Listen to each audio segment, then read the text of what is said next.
Assalamualaikum warahmatullahi wabarakatuh.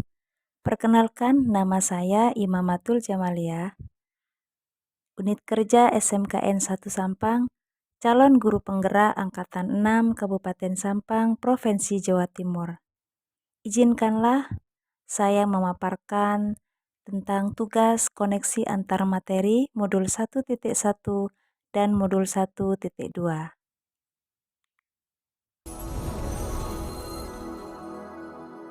Fakta atau peristiwa, momen yang paling penting atau menantang bagi saya yaitu pada modul 1.1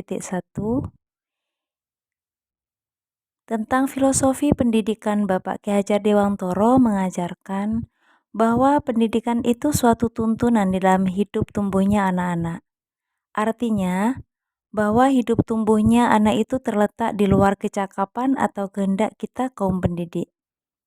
Pendidik hanya dapat menuntun tumbuh atau hidupnya kekuatan-kekuatan itu agar dapat memperbaiki tingkah lakunya.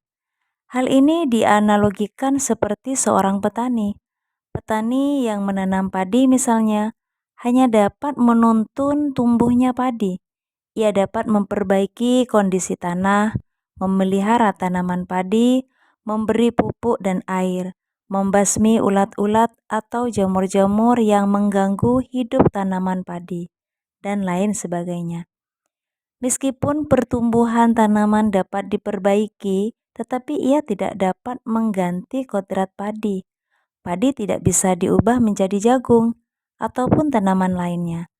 Begitupun siswa, tidak ada yang dapat mengubah kodrat alam anak, karena anak dilahirkan dengan kodratnya masing-masing dan dasar jiwanya masing-masing. Ki Hajar Dewantoro juga menyampaikan bahwa guru hanya dapat menuntun. Bagaimana cara guru menuntun akan membawa pengaruh yang sangat besar terhadap tumbuh kembangnya anak-anak. Mendidik adalah proses manusiakan manusia, yakni pengangkatan manusia ke tarif insani.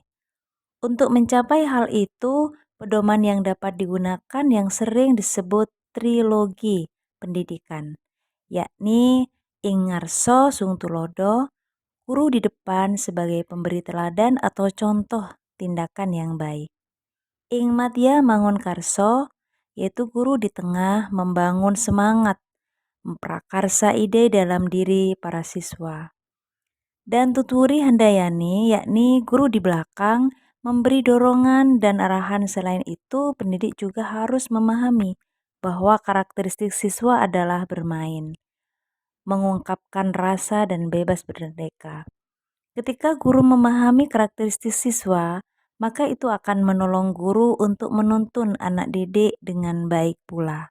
Sedangkan dalam materi pembelajaran 1.2 tentang nilai dan peran guru penggerak, yakni 5 nilai dan 5 peran guru penggerak akan menjadi dasar dan bekal dalam mewujudkan pada muara akhirnya, yakni profil pelajar Pancasila, agar ia mampu mencapai keselamatan dan kebahagiaan yang setinggi-tingginya, baik sebagai seorang manusia maupun sebagai anggota masyarakat.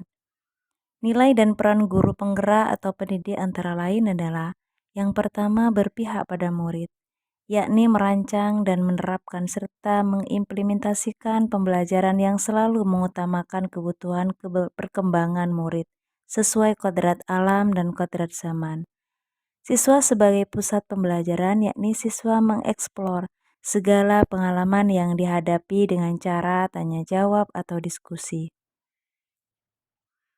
Yang kedua yaitu mandiri, yakni guru penggerak memiliki motivasi tinggi dan senantiasa mendorong diri sendiri untuk bergerak, melakukan inovasi dan perubahan untuk meningkatkan kompetensi dan mengembangkan diri khususnya dalam dunia pendidikan. Ketiga yaitu reflektif, yakni selalu melakukan evaluasi dan terhadap sesuatu yang sudah baik dan mengetahui kompetensi apa yang perlu dikembangkan dan merefleksikan dan memaknai pengalaman yang terjadi tersebut menjadi panduan atau perbaikan di masa depan. Yang keempat, kolaboratif, yakni siap membangun hubungan dan kerjasama yang baik dengan semua pihak, kepala sekolah, rekan sejawat, komite sekolah, dan wali murid, serta komunitas praktisi di lingkungan sekolah, demi pengembangan proses pembelajaran ke arah yang lebih baik.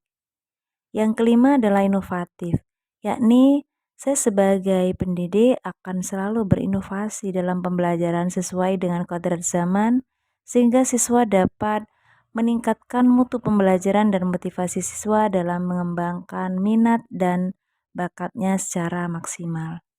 Kaitannya modul 1.1 dan modul 1.2 adalah yang saya pahami adalah apa yang ada di modul 1.1. Filosofi pendidikan Bapak Ki Hajar Dewantoro mengajarkan bahwa kita selaku pendidik menuntun atau memberikan tuntunan kepada anak didik sesuai karakteristik, kebutuhan, kompetensi untuk mencapai kebahagiaan, keselamatan yang setinggi-tingginya, baik sebagai manusia maupun sebagai anggota masyarakat.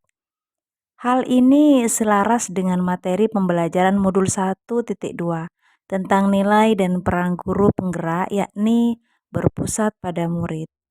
Dan peran guru penggerak yakni merancang dan menerapkan serta mengimplementasikan pembelajaran yang selalu mengutamakan kebutuhan perkembangan murid sesuai kodrat alam dan kodrat zaman. Siswa sebagai pusat pembelajaran yakni siswa mengeksplor segala pengalaman yang dihadapi dengan cara tanya jawab atau diskusi. Yang kedua adalah perasaan. Sebelumnya saya pikir pembelajaran atau pengajaran saya kepada siswa sudah benar dan tepat, serta saya menganggap model dan metode yang saya lakukan adalah sesuai harapan dan kebutuhan siswa. Namun setelah saya terpilih di JGP dan mendapatkan pembelajaran atau materi modul 1.1 hingga modul 1.2, saya merasa dan menyadari banyak hal yang perlu saya benahi dalam proses pembelajaran. Alhamdulillah, dari diklat CGP ini, saya banyak memperoleh ilmu, pengetahuan, dan pengalaman baru yang belum pernah saya peroleh sebelumnya. Ilmu dan pengetahuan ini sangat luar biasa bagi saya. Mulai dari modul 1.1 hingga modul 1.2, saya harus berpikir bahwa saya harus mampu menjadi pemimpin pembelajaran yang berpihak pada murid, yakni mengimplementasikan pembelajaran yang selalu mengutamakan kebutuhan perkembangan murid sesuai kodrat alam dan kodrat zaman. Saya juga harus banyak belajar dan belajar serta semangat mengikuti berbagai pelatihan baik secara offline ataupun secara online dan juga secara mandiri. Yang ketiga adalah pembelajaran. Sebelum momen tersebut terjadi, saya berpikir bahwa saya sebagai guru hanya menganggap dan memahami bahwa siswa sebagai menganggap siswa sebagai objek. Selama ini saya menjadikan siswa saya hanya sebagai objek yang akan menerima ilmu dari saya. Saya ingin membuat mereka memahami sesuai materi yang saya ajarkan. Yang kedua, saya anggap siswa sebagai kertas kosong. Siswa diibaratkan kertas putih kosong yang dapat diwarnai, dibentuk, dan digambar apa saja sesuai keinginan guru. Yang ketiga yaitu menuntut. Siswa dituntut untuk bisa menguasai semua bidang ilmu sesuai dengan kurikulum, dengan capaian nilai yang sudah terstandarisasi atau sesuai dengan KKM. Yang keempat adalah penerapan. Di beberapa hal yang saya terapkan dan saya lakukan diantaranya adalah pelatihan, yakni pelatihan yang saya lakukan baik secara offline, online, secara mandiri, tanpa menunggu tugas atau perintah dari atasan. Yang kedua yaitu yang saya terapkan adalah inovasi, yaitu berinovasi dalam pembelajaran sesuai dengan kodrat zaman, sehingga siswa dapat meningkatkan mutu pembelajaran dan motivasi siswa dalam mengembangkan minat dan bakatnya sesuai secara maksimal. Yang kami terapkan yaitu pembelajaran yang membahagiakan dengan tetap memperhatikan karakteristik siswa, penerapan membudayakan pola pendidikan yang berpihak pada anak, agar terwujudnya merdeka belajar. Menerapkan pendidikan sistem Among, yaitu memerdekakan jiwa sang anak lahir batin dan tenaganya. Saya menerapkan untuk menumbuhkan jiwa profil pelajar Pancasila pada siswa. Menerapkan kolaborasi, yaitu berkolaborasi dengan rekan sejawat atau warga sekolah dalam proses pembelajaran yang saya lakukan. Menerapkan untuk menggunakan metode dan media yang menyenangkan dalam proses pembelajaran kepada siswa. Demikian pemaparan dari saya tentang materi modul tugas 1.2.A.8, koneksi antar materi modul 1.1 dan modul 1.2. Semoga bermanfaat. Wassalamualaikum warahmatullahi wabarakatuh. Salam sehat selalu, salam penggerak.